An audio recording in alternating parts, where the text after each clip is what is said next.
Olá, bem-vindo ao último estudo de nossa série. Muitas pessoas criticam a Igreja Adventista dizendo que nós usamos Ellen G. White para embasar nossas doutrinas, mas isso não é verdade. Todas as 28 doutrinas adventistas estão fortemente fundamentadas na Palavra de Deus. Nós cremos no princípio sola Escritura, ou seja, apenas a Bíblia é a regra de fé e prática para todo crente. É por isso que hoje nós iremos aprender sobre os escritos de Ellen G. White e seu papel para a Igreja Adventista.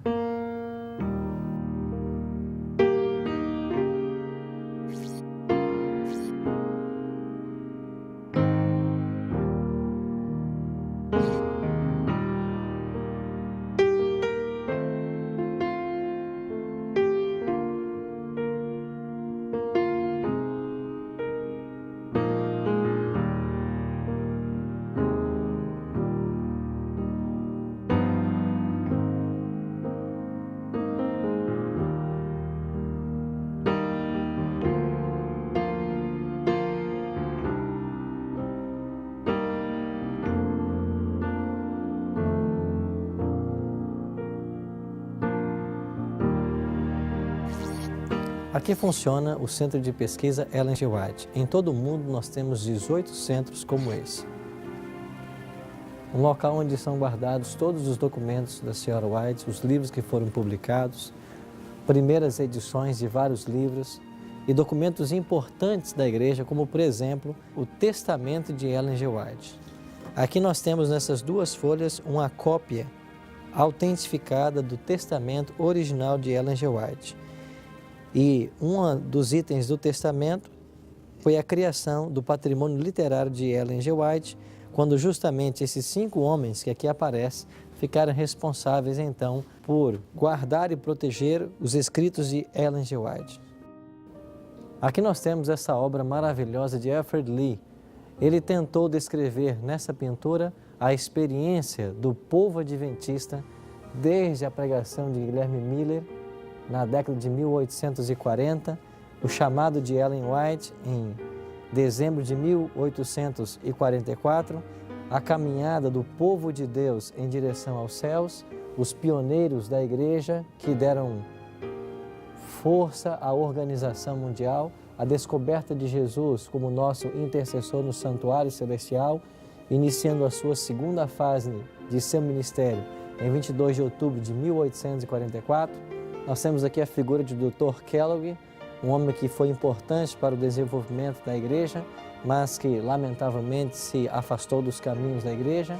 Nós temos J.N. Andrews, o nosso primeiro missionário alemão, que viajou para a Europa em 1874. Nós temos o desenvolvimento da igreja em Battle Creek. Ao centro de toda a figura, nós temos a pessoa de Cristo. E esse retrato tenta nos mostrar de que Jesus é o centro da história do movimento adventista.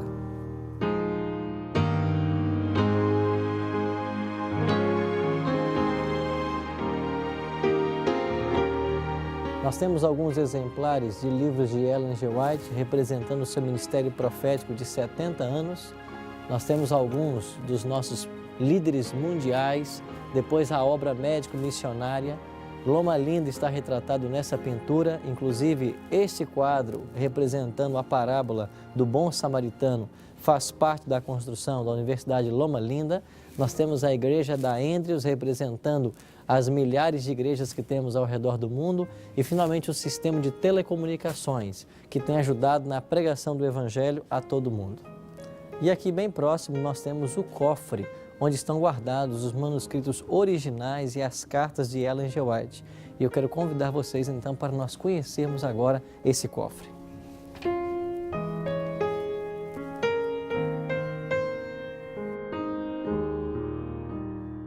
Nós estamos dentro do cofre do White State. Está conosco Tim Purrier, que é um dos vice-diretores do White State e também o arquivista. E ele vai explicar para nós, nesse momento, o processo de produção dos livros de Ellen G. White. Aqui.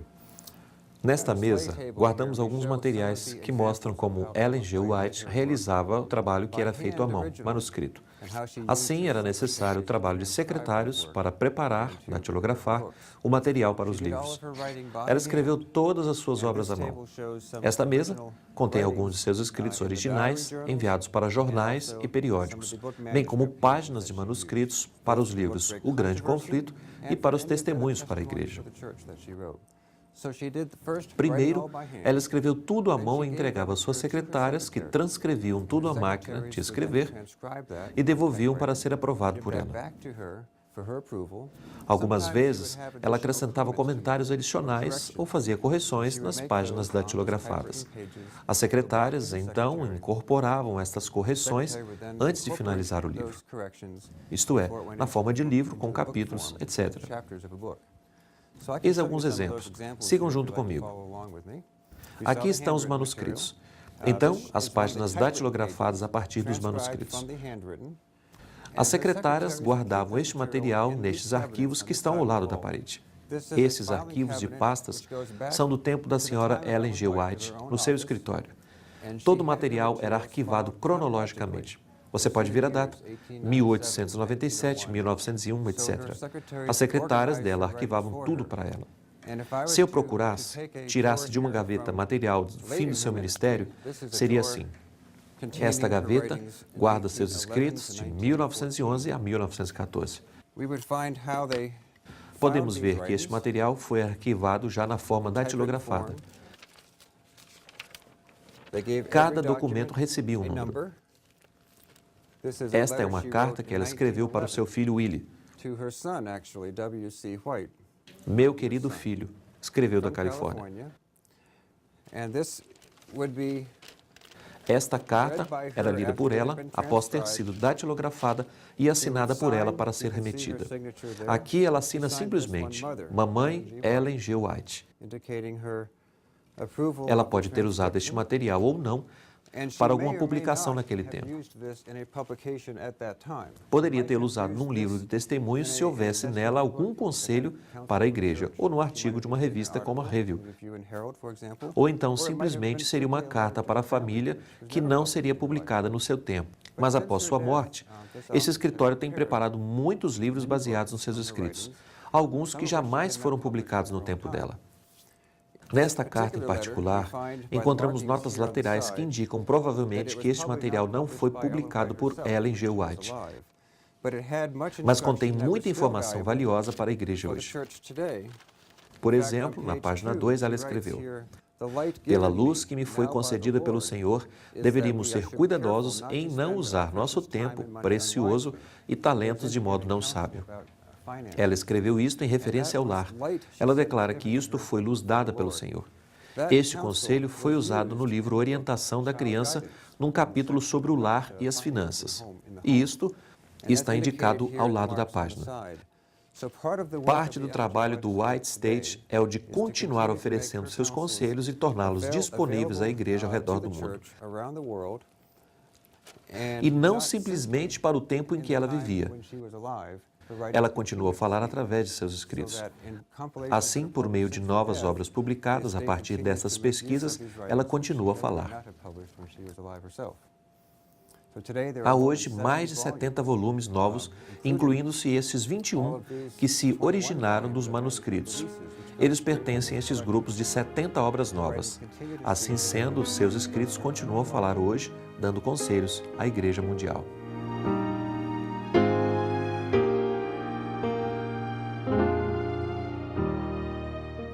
Aqui nós temos sobre essa estante a Bíblia que a própria Sra. White segurou entre 20 e 30 minutos enquanto tendo uma visão. Essa é a Bíblia original que a Sra. White segurou em visão. E aqui nós temos também um quadro que é conhecido mundialmente, preparado pelo pastor Charles Fitt, falando a respeito da profecia das 2.300 tardes e manhãs que apontava para a volta de Cristo, aproximadamente no ano de 1843.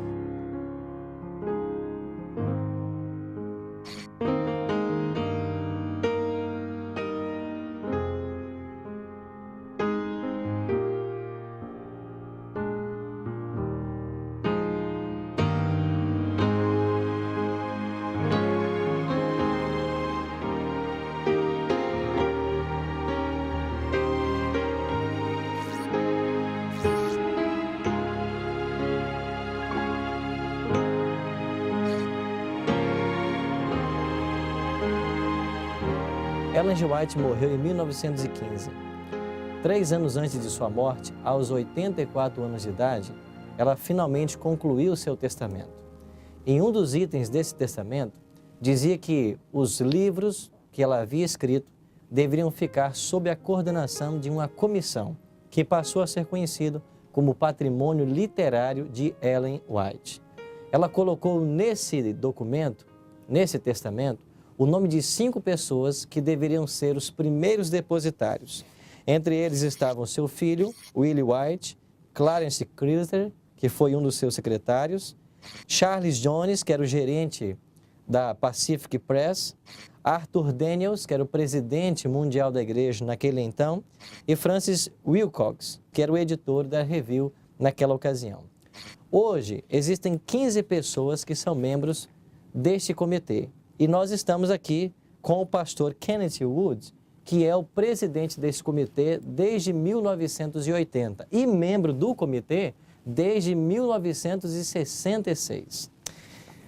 Pastor Kenneth, qual é o trabalho dos depositários de Ellen White? Posso testemunhar, por experiência pessoal, que há períodos na vida em que nos preocupamos com o futuro e em como fazer o melhor uso das posses que temos.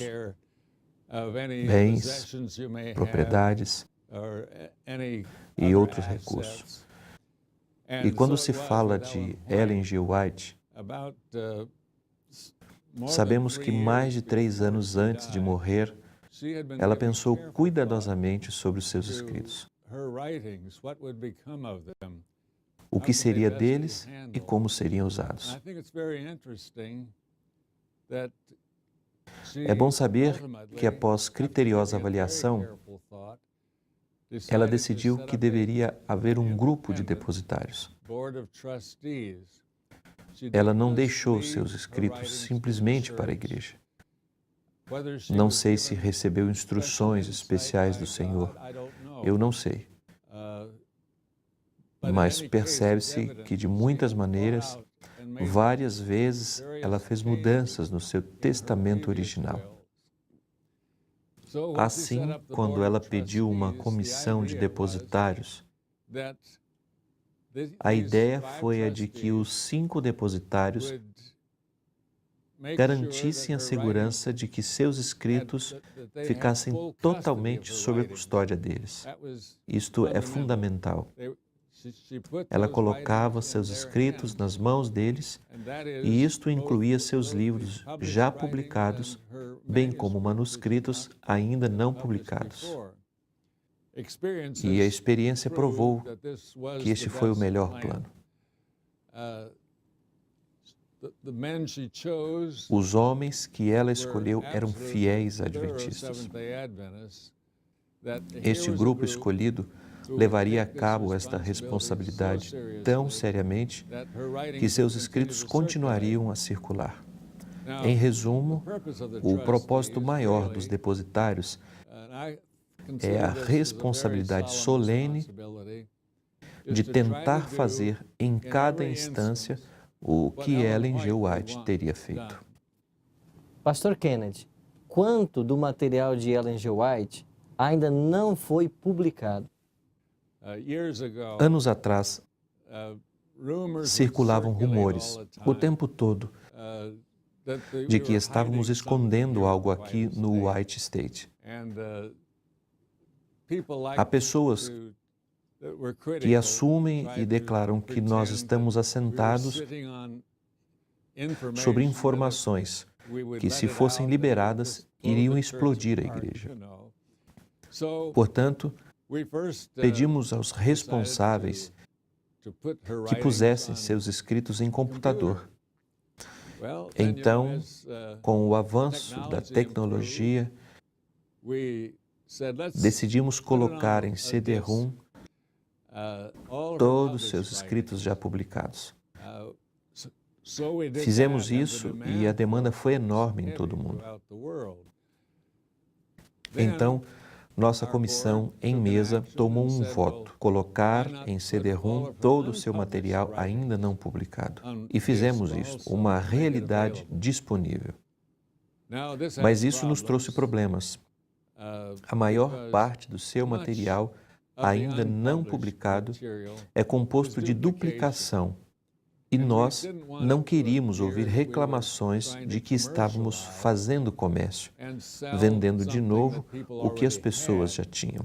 Atualmente, temos tudo o que ela escreveu em disco, disponíveis em nossos centros de pesquisa White. Se você for a um dos nossos centros de pesquisa ao redor do mundo, e se estiver interessado em detalhes desse tipo de coisas, se for um pesquisador, está tudo lá. Mas estamos discutindo ainda quão ampla deveria ser a divulgação desse material. Pastor Kennedy, como funcionava a inspiração neste caso? Tudo que Ellen G. White escrevia era inspirado? Há pessoas que declaram que tudo que um profeta escreve é inspirado. Há outros que creem que há vários níveis de inspiração. Nós não cremos em diferentes níveis de inspiração. Cremos que um profeta é uma pessoa, um ser humano que coleta muitos tipos de informações e em várias áreas como outras pessoas o fazem. Por exemplo, se a senhora White comentasse quão distante daqui fica Takoma Park, ao passar por uma placa que diz Takoma Park, 11 quilômetros. Se estivesse descrevendo uma viagem e desse essa informação, isso não seria uma inspiração. Assim, a maior parte das informações que um profeta coleta não provém de inspiração, mas de observação de fontes humanas. Ao viajar, por exemplo, lá nas montanhas rochosas e subir ao cume das montanhas e afirmar, estou aqui cerca de 2.450 metros, diria alguém, é ou não é inspirada? Creio ser muito perigoso tentar avaliar e dizer, isto é inspirado, isto não é inspirado. O perigo é muito grande. Quando leio os escritos de Ellen G. White, tento ouvir o que o Senhor está dizendo. Será que ela está lidando com princípios e os princípios são eternos e imutáveis?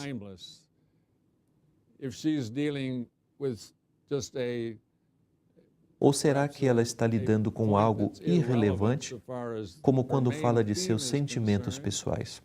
Ainda assim penso, há algo que eu possa aprender disso? Vejam, certa ocasião, um irmão publicou na Review uma série de artigos mostrando diferentes níveis de inspiração. Ellen G. White declarou que Deus não havia inspirado aquela série de assuntos. O autor estava errado. Pastor Kennedy, qual a importância ou a função dos escritos de Ellen G. White para a Igreja Adventista hoje? Vejo que a função de Ellen G. White é de reafirmar as mensagens da Bíblia. Todos sabemos que não podemos ler seus escritos sem declarar que ela quase usou a Bíblia demais. Ela sempre enfatiza o que a Bíblia declara. Creio que nossos membros individualmente são edificados. Também creio que o estudo da Bíblia, através de seus escritos, é útil para desenvolver uma fé mais santa.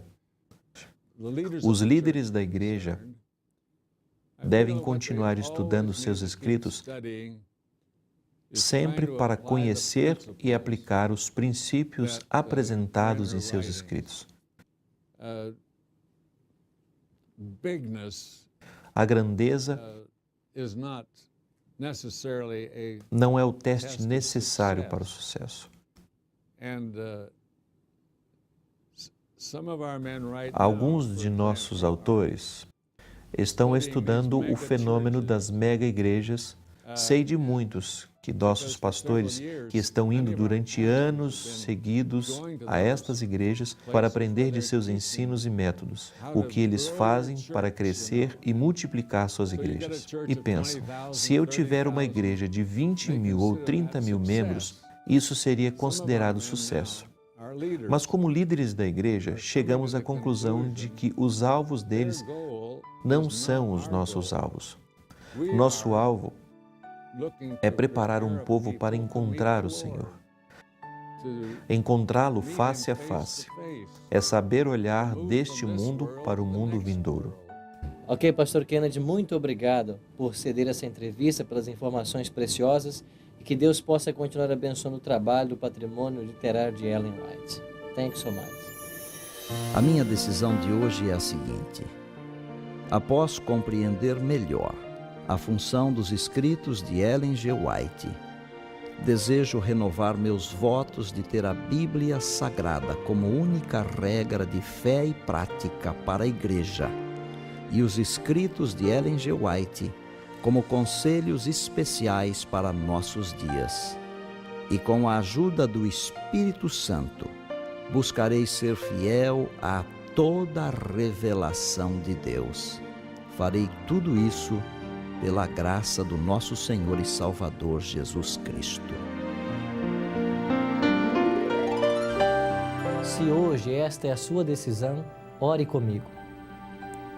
Bondoso Deus e Pai, obrigado pelos escritos de Ellen G. White. Sabemos que eles não vieram para substituir a Tua palavra, mas são conselhos inspirados dados à Igreja para nos levar de volta à Bíblia e para buscarmos uma vida de santificação. Suplicamos a Tua ajuda e a guia do Teu Espírito Santo para obedecermos a todos eles. Te oramos em nome de Jesus. Amém. Esperamos que todos os conceitos e ensinos que nós estudamos ao longo dessas semanas possam ter contribuído para o seu crescimento espiritual e que Deus o abençoe ricamente na intenção de procurar conhecer e fazer a sua vontade.